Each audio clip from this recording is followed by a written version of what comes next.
ओम श्री गणेशाय नमः। ओम श्री सरस्वत्यै नमः। ओम श्री सद्गुरुदेवाय नमः। आदरणीय भक्तजनों, सादर नमस्कार। कल हमने आप लोगों को भगवान शिव के यज्ञोपवीत, भगवान शंकर के लिए यज्ञोपवीत बनाने का और उन्हें भगवान को यज्ञोपवीत अर्पण करने का और खुद भी यज्ञोपवीत पहनने का जो क्रम है, जो पूजन विधि है, उसे आपको श्रवण करवाया था। आज हम आप लोगों को भगवान विष्णु के पवित्रारोपण की विधि श्रवण करवाएंगे। भगवान विष्णु को यज्ञोपवीत किस प्रकार से अर्पण करना चाहिए और किस प्रकार से उनका यज्ञोपवीत निर्मित करना चाहिए, उसके विषय में आपको श्रवण कराएंगे। बोलिए आनंद कंद भगवान की जय। नारायणं नमस्कृत्य नरं चैव नरोत्तमं देवीं सरस्वतीं व्यासं ततो जय मुदीरयेत्। बोलिए आनंद कंद भगवान की जय।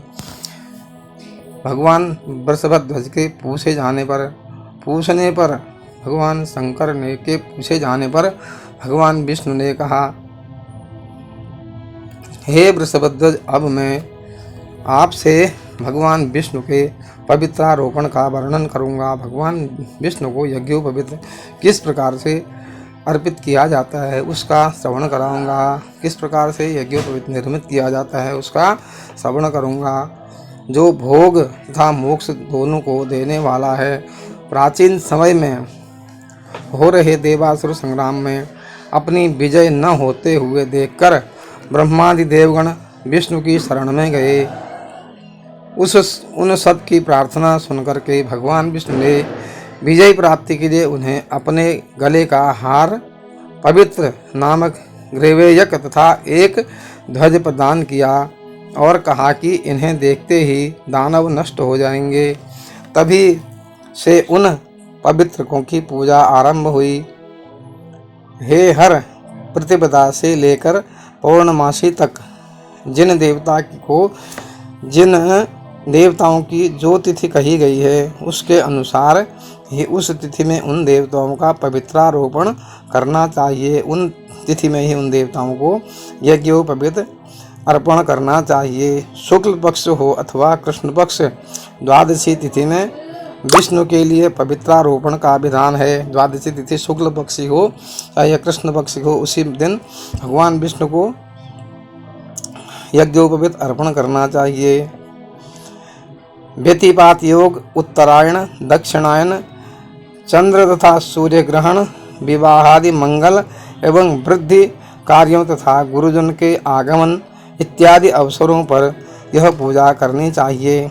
पवित्र के उद्देश्य से भी नित्य पूजन हो सकता है, किंतु वर्षा काल में इसका पूजन आवश्यक है। हे रुद्र, इन पवित्रकों का निर्माण वर्णानुसार होना चाहिए।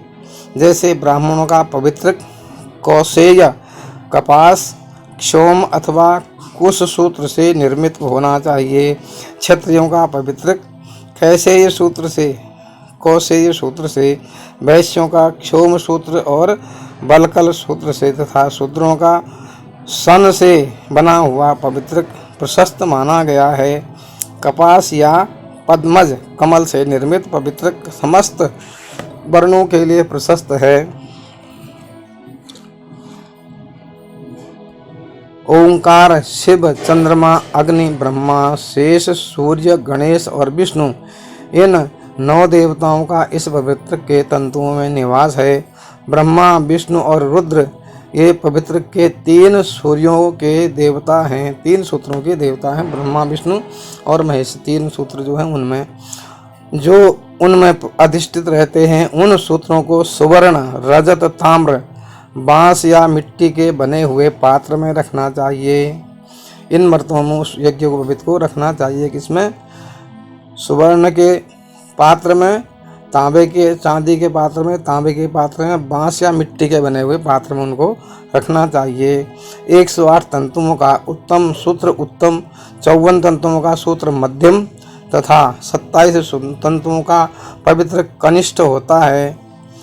इन पवित्रकों के प्रत्येक ग्रंथि पर्वों को कुंकुम, हल्दी या चंदन से चर्चित कर उनसे सजा करके उपवास रखते हुए उन्हें शास्त्र सम्मत पात्र में रखकर अधिवासित करना चाहिए। शास्त्र सम्मत पात्र जिनको बारे में बताया गया ऊपर, तांबे के, चांदी के, सोने के, बांस के और मिट्टी के, इन पात्रों में रख करके उसको अधिवासित करना चाहिए, उनमें उसका अधिवास करना चाहिए। पवित्र को पृथक पृथक अभिमंत्रित करके उसका सम्यक दर्शन तथा पुनः पूजन करना चाहिए और यत्नपूर्वक उसका वस्त्राच्छादन करके उसे मंडलस्थ देव प्रतिमा के समक्ष यत्नपूर्वक स्थापित कर देना चाहिए।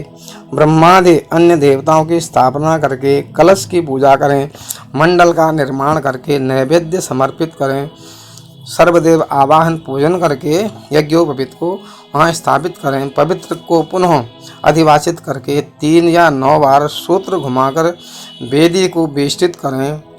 उसके बाद में अपने को तथा कलश, घी, अग्निकुंड, विमान मंडप और ग्रह को सूत्र से बेष्टित करके एक सूत्र देवता के मस्तक पर अर्पित करें। इस प्रकार संपूर्ण सामग्री निवेदित कर महेश्वर विष्णु की पूजा करके इस मंत्र का पाठ करना चाहिए। मंत्र इस प्रकार है। आवाहितोऽसि देवेशो पूजार्थं परमेश्वरः तत्प्रभावैर्चरिष्यामि सामग्र्या सन्निधो भवः। हे परमेश्वर देवेश्वर, आप यहाँ पर पूजा के लिए आवाहित हैं। इस समस्त सामग्री से प्रातः काल में आपका पूजन करूँगा। आपकी सन्निधि यहाँ बनी रहे, आप यहाँ पर स्थापित रहें। 1 रात्रि या 3 रात्रि तक पवित्र को अधिवासित करें। स्वयं रात्रि में जागरण करके प्रातः काल भगवान केशव का पूजन करें और निर्मित पवित्र को जो बना हुआ यज्ञोपवीत रखा हुआ उन देवताओं को अर्पित करें। पवित्र को धूप से धूपित करके मंत्र के द्वारा अभिमंत्रित भी करना चाहिए। गायत्री मंत्र से पूजित इस पवित्र के द्वारा देव पूजन करके उसे मंत्र पढ़कर देवता के समक्ष अर्पित कर देना चाहिए। इस प्रकार से मंत्र यहाँ पर दिया गया है। विशुद्ध ग्रंथितम रम्यम महापातकनाशनम सर्वपापक्षयम देवो त्वाग्रे धारयाम्यहम्। हे देव, यह पवित्र विशुद्ध रूप से ग्रंथित अति ही पवित्रता से तथा सुंदर सुंदर ग्रंथित बनाया गया है तथा यह सभी पापों को, महान से महान पापों को नष्ट करने वाला और संपूर्ण पापों का क्षय करने वाला है। इसे मैं आपके समक्ष स्थापित करता हूँ। तदनंतर इस मंत्र का पाठ कर स्वयं भी धारण करना चाहिए। पवित्रम वैष्णवम तेजः सर्वपातकनाशनम धर्म कामार्थ सिद्ध्यर्थम स्वकंठे धारयाम्यहम्। हे देव, यह विष्णु तेजस स्वरूप सर्व पाप विनाशक पवित्रक है। मैं धर्म, काम तथा अर्थ इति इस त्रिवर्ग की सिद्धि के लिए इसे अपने कंठ में धारण करता हूँ। उसके बाद में इस प्रकार प्रार्थना करें। वनमाला यथा देवो कौस्तुभं सततं हृदि तद्दत् पवित्रं तंतूनां मालां त्वं हृदय धरहो। हे देव, आपके हृदय पर जिस प्रकार से वनमाला और कौस्तुभ मणि विराजमान हैं, उसी प्रकार तंतुओं की बनी हुई यह माला और पवित्र आप अपने हृदय पर धारण करें। इस प्रकार प्रार्थना करके ब्राह्मणों को भोजन बनाकर और उन्हें दक्षिणा देकर उसी दिन सायंकाल या दूसरे दिन पुनः इसी प्रकार पूजा संपन्न करके निम्न मंत्र पढ़ते हुए विसर्जन करें। सावन शरीर माँ पूजा संपाद्य विधिवन मया ब्रज पवित्र के दानीम विष्णुलोकम विसर्जिता हो। हे पवित्र, हे मैंने इस सांवत्सरी पूजा को विधिवत संपादित किया है। इस समय मेरे द्वारा विसर्जित आप विष्णु को पधारें। इस प्रकार से भगवान का विसर्जन करना चाहिए, तंतु देवताओं का विसर्जन करना चाहिए। बोले आनंद कंद भगवान की जय।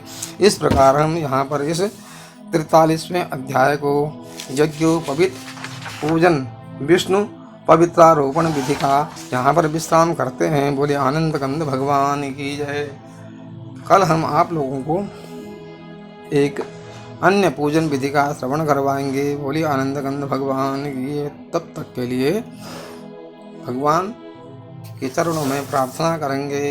हरि शरणम हरि शरणम हरि शरणम हरि शरण।